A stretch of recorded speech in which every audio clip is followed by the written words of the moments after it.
Buenas noches, profesor y compañeros. Mi grupo está conformado por Nancy Martínez, Andrés Mejía, Alejandra Conde y quien les habla, Hasni Luna. En esta ocasión vamos a hablar de Patrick Wayne Kearney, quien es un asesino en serie. Y para iniciar, quiero hacer una breve introducción al tema que vamos a trabajar, que es el análisis del caso desde una perspectiva psicológica forense.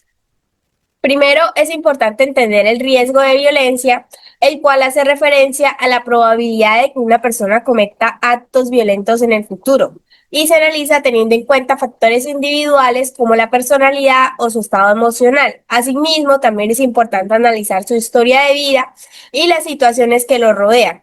Según Puello y Echeverría, este tipo de evaluación es clave para comprender y prevenir futuras conductas agresivas.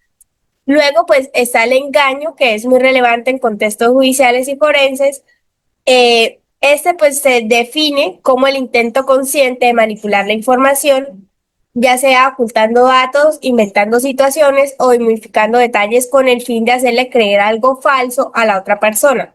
Esto puede hacerse tanto con palabras como con gestos o actitudes.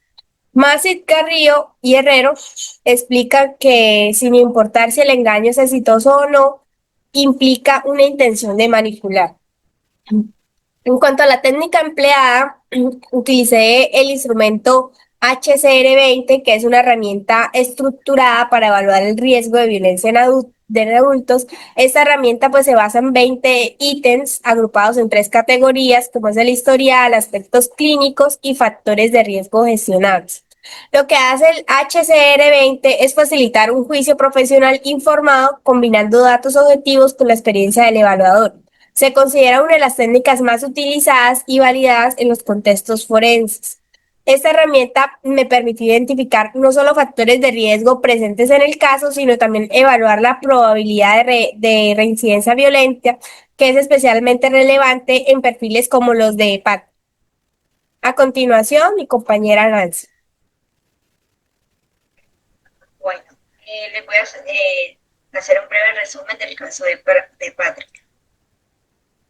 Bueno, Patrick nació en 1939 en California, fue conocido como el asesino de las bolsas de basura, fue víctima de acoso escolar desde muy joven y desde allí pues desarrolló esas fantasías homicidas.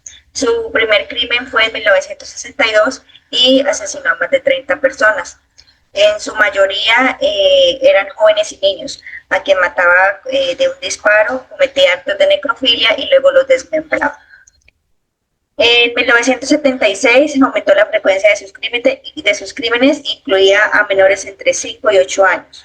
Y pues fue descubierto gracias al testimonio de su última víctima, lo que permitió relacionarlo con pruebas físicas, se entregó voluntariamente y confesó los crímenes ante la justicia. En un informe psiquiátrico lo describieron como una persona muy inteligente y motivado por la excitación y el deseo de control. En 1978 fue condenado a cadena perpetua y pues aún permanece en prisión. Continuamos con mi compañero Marlon. Bueno, hoy les voy a presentar pues la herramienta que yo sé, que fue el SVR20, el cual tiene como objetivo final identificar si el individuo o el agresor esto está diciendo la verdad en su discurso, ¿sí? Eh, Patrick Wayne es un criminal muy famoso en los Estados Unidos, más o menos en la época de los 60 y los 60.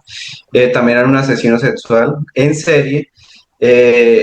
Lo que pues deseamos realizar con esta aplicación del instrumento es identificar las funciones y la aplicación también nos permite identificar los diferentes factores de riesgo y que están inmersos pues en esa patología. También es importante aplicar este instrumento en el contexto forense, ya que nos brinda un panorama más amplio y claro del presunto asesino. Y también pues el tipo de conducta criminal, si va a reincidir en un futuro, ¿sí?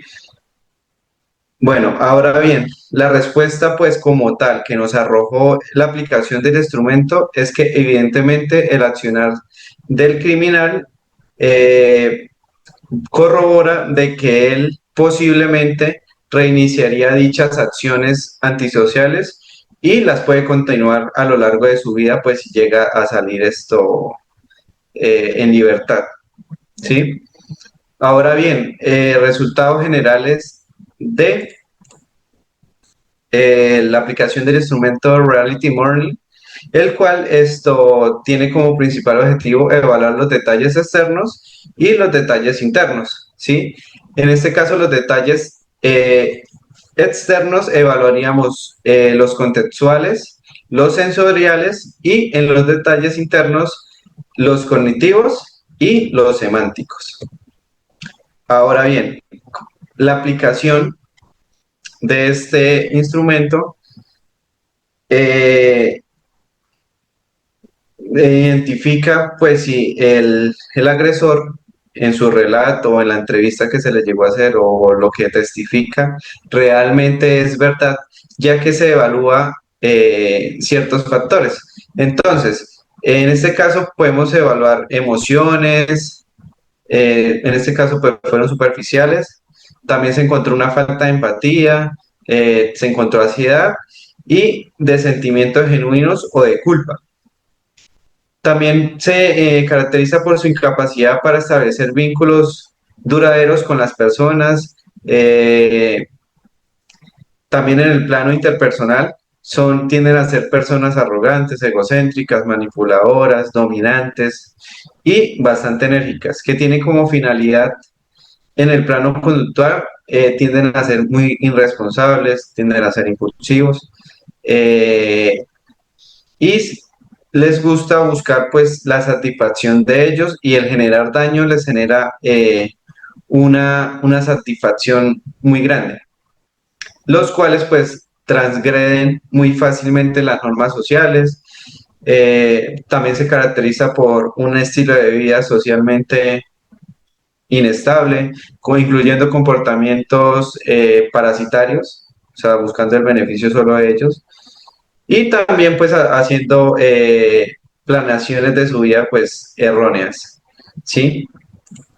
Ahora, les voy a presentar los resultados como tal en porcentaje que nos presentó la aplicación del Reality Monitoring, con una frecuencia presentada en el gráfico siendo el 42% los detalles sensoriales, el cual nos indica que el relato analizado contiene un grado notable relacionado con los sentimientos, la visión, el sonido, el tacto. Eso pues lo presentado nos evidencia que es una vivencia real, ya que estos resultados son verdaderos teniendo en cuenta que la información sensorial es muy detallada, ¿sí? Por eso es el ítem que tiene como tal el mayor porcentaje. Ahora bien, tenemos el 39% que hace referencia a la información sobre el tiempo, el lugar, las circunstancias en las que sucedieron los relatos. También nos indica que son experiencias reales, porque tenemos un porcentaje superior a 15, ¿sí? En las operaciones cognitivas tenemos un 12% que nos indica una baja frecuencia que incluyen pensamientos o ampliaciones o narraciones reflexivas, que nos asocia a que posiblemente o presuntamente fueron fabricados. Ahora bien, los atributos semánticos nos arrojaron un porcentaje mucho más bajo, el cual también nos evidencia de que el relato o esos atributos semánticos no son reales, de que pueden ser creados por parte de él. Ahora bien, mi compañera nos va a presentar la siguiente parte. Bueno, en el análisis del comportamiento de Patrick se utilizó la escala PCLR. Esta consta de 20 ítems. Es un instrumento clínico que se utiliza para diagnosticar la psicopatía en individuos con fines clínicos.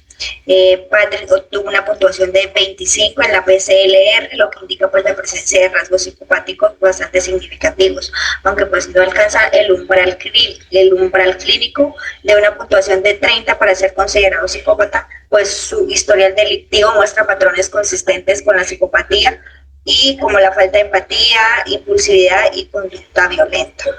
Continúa mi compañera Alejandra. Cordial saludo, mi nombre es Alejandra María Conde Álvarez. Les voy a hablar sobre las discusiones. Se analizó el caso de Patrick Wayne-Knecht por su relevancia en su perfil de psicopático. Se seleccionó un fragmento testimonial de uno de los crímenes y se aplicó la técnica de reality monitoring para examinarlo, clasificándolo en detalles sensoriales, contextuales, semánticos y cognitivos. Los resultados se representaron gráficamente e interpretaron desde la psicología forense, comparándolos con la escala de PSLR y la teoría de algunos autores como Klenke. Finalmente se sustentó el análisis con una revisión teórica basada en la literatura científica sobre la psicopatía y la conducta criminal.